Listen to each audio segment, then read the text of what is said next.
राधे सभी को। आज बात करेंगे भाव पे और नियमों पे कि प्रभु के जैसे कि पूजा करने के, उनको भोग लगाने का, उनकी सेवा करने के कुछ नियम होते हैं, ठीक है। और भाव, अब जैसे कि लोग ये पूछते हैं कि नियम ज़रूरी हैं या भाव ज़रूरी है। तो ज़रूरी दोनों ही चीज़ें हैं, भाव भी और नियम भी। नियम इसलिए ज़रूरी हैं क्योंकि वो हमको बताते हैं कि वो प्रभु हैं, उनके साथ हमको कैसे, मतलब कैसे व्यवहार अपना निभाना है, मतलब कैसे उनके आगे व्यवहारिकता दिखानी है। जैसे कि कोई आपके घर में बड़ा आता है तो आप उसके साथ व्यवहार कुछ अलग करते हैं, और एक अपना आपका दोस्त होता है तो उसके साथ आप व्यवहार अलग करते हैं। दोस्त वाला व्यवहार आप बड़े के साथ नहीं करेंगे और बड़े वाला दोस्त के साथ नहीं करोगे। भी दोस्त आपका आया, बहुत आपका जैसे जिगरी दोस्त है, तो आप उससे आइए बैठिए, मैं अभी ले लिख के आती हूँ, मैं ये करता हूँ, मैं वो करती हूँ, मतलब कुछ भी, और बैठिए ना, ये कीजिए ना, ऐसे नहीं होगा। अरे यार, अरे आओ ना, बैठो, बहुत दिन हो गए, अभी बनाते हैं कुछ, मतलब इस तरीके से, है ना। चलो बातें करते हैं। लेकिन कोई बड़ा आएगा तो आप उसको प्रणाम भी करेंगे, उसको जलपान भी कराएंगे, उसको सब कुछ कराएंगे, और थोड़ा एक रिस्पेक्टफुली। तो वही चीज़ हमारी भगवान के साथ होती है। भगवान को भी हमको इसी तरीके से रिस्पेक्टफुली सब कुछ करना पड़ता है, करना होता है। नहीं करना नहीं पड़ता की बात नहीं है, करना होता है। और हमें दुनिया के किसी रिश्ते में इस तरीके से, हमें ये नहीं कह रहे हैं कि नहीं जुड़ना चाहिए, जुड़ना चाहिए, जुड़िए, परंतु भगवान को मत भूल जाइए। बिकॉज एक भगवान ही एक ऐसा नाता है, ऐसा रिश्ता है जो आपको किसी भी स्थिति में अकेला नहीं छोड़ेंगे। तो आपने जैसे नियम, पूजा के कुछ नियम होते हैं कि हमको जैसे कि सबसे पहले जब उठना है तो मतलब हमको सुबह प्रणाम करना है, धरती माता को प्रणाम करना है, सभी संत जनों को प्रणाम करना है, फिर उठना है, फिर मतलब दिनचर्या करके जो भी आपका सुबह का है, ठीक है, वो करने के बाद आप स्नान वगैरह लेने के बाद फिर आप सूर्य देव को जल अर्पण करेंगे। उसके बाद आप पूजा स्थल में आएंगे, सबसे पहले आप मंदिर की सफाई करेंगे। उसके बाद आप मतलब फिर उसके बाद आप प्रभु को मतलब जो हैं उनको स्नान करवाएंगे, प्रभु को स्नान करवाएंगे। स्नान करवाने के बाद आप जो भी आपने सब कुछ सामग्री एकत्र कर ली है पूजा की, उसको लगाएंगे प्रॉपर तरीके से। फिर उसके बाद आप पूजन शुरू करेंगे, जोत जलाएंगे, फल वगैरह रखेंगे भोग के लिए, फिर आप पूजन करेंगे, उसके बाद आरती करेंगे। सब कुछ नियम तो होता है हर किसी चीज़ का, और बहुत बारीकी से भी नियम को फॉलो किया जाता है। अच्छा, नियम हमको प्रभु के भाव तक पहुंचाते हैं। भाव तक, जब आप दोस्त से भी आप जब मिलते हो तो एकदम से नहीं कह देते हो अरे वाह यार आज तो ऐसे नहीं। जब आप किसी नए व्यक्ति से बनते हो, धीरे धीरे आप उससे फैमिलियर होते हो। इसी तरीके से जब आप भगवान से मिलते हो, भगवान के बारे में जानते हो, तो उनकी पूजा के बारे में जानना, उनके नियमों के बारे में जानना, कैसे उनका पूजन होता है, फिर धीरे धीरे जब आप उनके साथ प्यार में उतरते हो तब आपके अंदर भाव आते हैं। और जहाँ नियम हमको भावों तक पहुँचाते हैं, इसलिए नियम ज़रूरी हैं। भाव जैसे कि माना गया कि आपका कोई इतना प्रियजन आया, आप उसके लिए पागलों के लिए तैयारी कर रहे हो, वो आने वाला है, ये करना है, वो करना है। जैसे भाई आने वाला है, ठीक है, मुझे ये तैयारी करनी है, खाना बनाना है, घर साफ करना है, तैयार करना है, उसको ये पसंद है, उसको ये वाली मिठाई पसंद है, उसको वो वाला खाना पसंद है, उसको ऐसी रोटी पसंद है, उसको ये सब्जी पसंद है, इतने दिन का तो मेन्यू बना दूंगी, आज का बनाऊंगी, फिर कल का भी जितने दिन वो रहेगा, हम यहाँ घूमने जाएंगे, वैसे करेंगे, ये करेंगे, वो करेंगे, सब कुछ करते हो ना। भावों में इतना भाव है, अपना भाव मीन्स इतना प्रेम है आपका उस व्यक्ति के लिए जो आप व्यक्त करना चाहते हो, परंतु कहीं ना कहीं नियम में कमी रह जाती है। आप कर नहीं पाते हो, प्यार में करते करते कुछ ना कुछ, अरे मैं तो ये भूल ही गई, अरे ऐसा करना था, ओहो।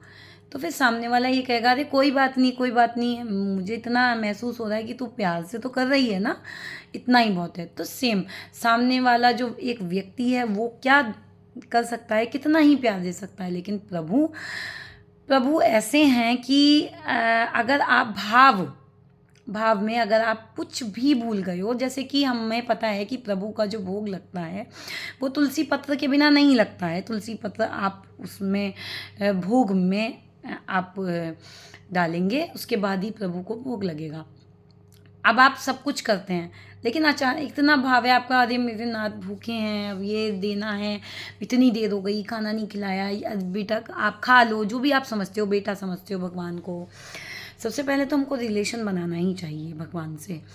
दूसरा, आप बेटा मानते हो, पति मानते हो, सखा मानते हो, जो भी मानते हो, पुत्र मानते हो, भाई मानते हो, जिस भी भाव से आप उनको सेवा दे रहे हो, तो आप उस भाव में इतने डूब जाते हो कि मान के चलो आप तुलसी पत्र भूल गए हो, या फिर तुलसी पत्र आपके पास नहीं है, तो आप भाव में ये सोचो कि मैंने तुलसी पत्र उसमें डाला है और फिर मैं अर्पण कर रही हूँ। या फिर भी आप भूल गए, मान के चलो ये भी आप भूल गए कि आप भाव में तुलसी पत्र आपने रखे हैं, आप ये भूल गए, आपने खिलाना शुरू कर दिया प्यार में, तो प्रभु स्वीकार करेंगे, ऐसा नहीं है नहीं करेंगे। अगर हम में भाव है तो प्रभु ज़रूर स्वीकार करेंगे। कई बार ऐसा होता है कि प्रभु के भाव में हम अपनी सुध बुध भी खो बैठते हैं। आप देखिएगा संतों को वृंदावन में कि किस तरीके से उनकी, कई संत ऐसे हैं जो कि सुध खोए हुए रहते हैं, उन्हें पता ही नहीं, तो उनके हाथ से जो भी प्रभु के लिए हो रहा है वो स्वीकार करते हैं नाथ। कई बार तो स्थिति इतनी भी बिगड़ जाती है कि वो भोग भी अर्पण नहीं कर सकते, तो स्वयं प्रभु आकर प्रभु सेवा करते हैं और उनको खाना पीना की भी सुध नहीं होती है। तो प्रभु इस भौतिक शरीर को रखने के लिए, सही रखने के लिए प्रभु स्वयं भोग को बनाते भी हैं और खिलाते भी हैं। तब प्रभु सेवा करते हैं अपने भक्त की, प्रभु उसको भोग खिलाते हैं, उसके बाद खुद खाते हैं। जब तक आप में होश है प्रभु की सेवा करने का, आप वो करेंगे। और जिस दिन आपका प्रभु के प्रेम में होश भी खो जाएगा, उस दिन स्वयं प्रभु आकर आपकी सेवा करेंगे, आपको भोग लगाएंगे, आपको देंगे, फिर वो खाएंगे। आप ये अनुभव किया गया है। इतना आसान नहीं है इस स्थिति तक पहुंचना, लेकिन इस स्थिति को अनुभव किया गया है, सुना भी गया है। आप आजकल तो देखिए वीडियो हर जगह पे अवेलेबल हैं, कई ऐसे चैनल्स बने हुए हैं जो कि हमको बड़े बड़े दूर दूर तक जाके संतों के, महान संतों के दर्शन हमको करवाते हैं। तो बैठे बैठे घर पे हमको संतों के दर्शन हो रहे हैं, हमको यहीं से उनको प्रणाम करना चाहिए और प्रार्थना करनी चाहिए कि वो हमको सद्बुद्धि प्रदान करें, ताकि हम भी प्रभु के चरणों के गाढ़ प्रेम की आसक्ति हो सके, हमें भी इसी जन्म में प्रभु की प्राप्ति हो सके, हमें भी अगले जन्म के लिए ना भटकना पड़े। बहुत से लोग ऐसी गलती कर जाते हैं जो कि संतों का अपमान करना, प्रभु के कुछ उच्चिष्ट का अपमान करना। तो कृपया करके हमको ऐसी गलती नहीं करनी चाहिए। हमारी बुद्धिमत्ता इतनी नहीं है कि हम उन्हें समझ पाएँ, इसलिए जो संत कह रहे हैं हमको उन्हें समझना चाहिए। अपने घमंड को एक तरफ रखकर फिर काम करना चाहिए, बिकॉज पूजा पाठ भाव में कहीं से भी कोई तर्क वितर्क नहीं आता। संत जो कहते हैं वैसे का वैसे मानना होता है।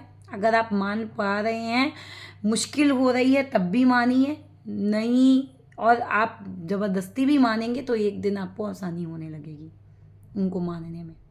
लेकिन आप तर्क वितर्क करेंगे तो आप वंचित रह जाएंगे, आप नहीं प्राप्त कर पाएंगे सेवा, न संतों की न प्रभु की, किसी की सेवा नहीं प्राप्त कर पाएंगे। गलती से भी किसी भी चीज़ का अपमान मत कीजिए। दिखावे के लिए मंदिर जाना, प्रभु के दर्शन, मैं तो मानता हूँ नहीं, कुछ नहीं होता। आप कुछ नहीं मानते, अगर मानते होते हैं कोई भी व्यक्ति, मैं देखती हूँ कि बहुत अपमानजनक स्थिति है, संतों को ही कुछ नहीं तो गालियाँ दे रहे हैं। अगर आप संतों को गालियाँ देंगे तो आप कभी भी भाव तो प्राप्त कर ही नहीं सकते प्रभु के प्रेम के लिए। भाव आना इतना आसान नहीं है, बिल्कुल भी नहीं है। तो भाव और नियम दोनों ही ज़रूरी हैं। नियम का रास्ता आप अपनाओगे तभी आप भाव तक पहुंचोगे, मगर नियम में इतने भी मत दृढ़ हो जाओ कि आपके भाव का सत्यानाश हो जाए कि कुछ नहीं है तो मूड ही खराब करके बैठ गए, ये तो है ही नहीं, अब तो भोग लगेगा ही कैसे। नहीं, जो भी है प्रभु आपने जितना भी उपलब्ध करवाया है मैं उसी से आपको भोग लगा रही हूँ या लगा रहा हूँ। आप कृपया करके इसे स्वीकार कीजिए। जो चीज़ नहीं आ पाई उसके लिए मैं क्षमा याचना चाहता हूँ या मैं क्षमा याचना चाहती हूँ, मगर आप ना तो खुद का मूड खराब कीजिए और ना ही घर में उपस्थित बाकी लोगों का मूड खराब कीजिए, क्योंकि जहाँ मूड खराब किया जाता है, जहाँ माहौल को बिगाड़ा जाता है, वहाँ प्रभु कभी भी नहीं होते हैं। किसी का दिल मत दुखाइए। हो सकता है आप नहीं जानते, लेकिन उस व्यक्ति सामने वाले के अंदर बहुत भाव हों और आप उसके भावों को ना जानते हुए, उसके मन की स्थिति को ना समझते हुए आप उसके मन को ठेस पहुंचाएं। ऐसा कभी मत कीजिए। नियम और भाव दोनों ज़रूरी हैं, लेकिन नियमों से ही भाव तक पहुंचा जाएगा। नियम इतने दृढ़ भी नहीं हो जाने चाहिए कि आप भाव आए तो भी आप भावों को भगा दें और नियमों को ही पकड़ लें। ऐसा नहीं होना चाहिए, क्योंकि भाव हमको बहुत सरल बना देते हैं। नियम हमको प्रॉपर बनाते हैं प्रभु की सेवा में, और भाव हमको इतना सरल बना देते हैं कि जैसा हो जाता है वैसा हम कर लेते हैं। जैसी उपस्थिति होती है सामग्री की या किसी भी स्थिति की, हम वैसे ही सेवा प्रभु को देते हैं। नहीं कर पाते हैं तो कई बार आंसू निकलते हैं कि हम क्यों नहीं कर पा रहे हैं। तो इसलिए दोनों ही चीज़ें ज़रूरी हैं, मगर बिना भाव के प्रभु कुछ स्वीकार नहीं करते। कि एक का दिल दुखाया और आप प्रभु को भोग लगा रहे हो, बिल्कुल भी स्वीकार कहीं से कहीं तक नहीं होगा, बिल्कुल भी नहीं होगा। ठीक है, राधे राधे।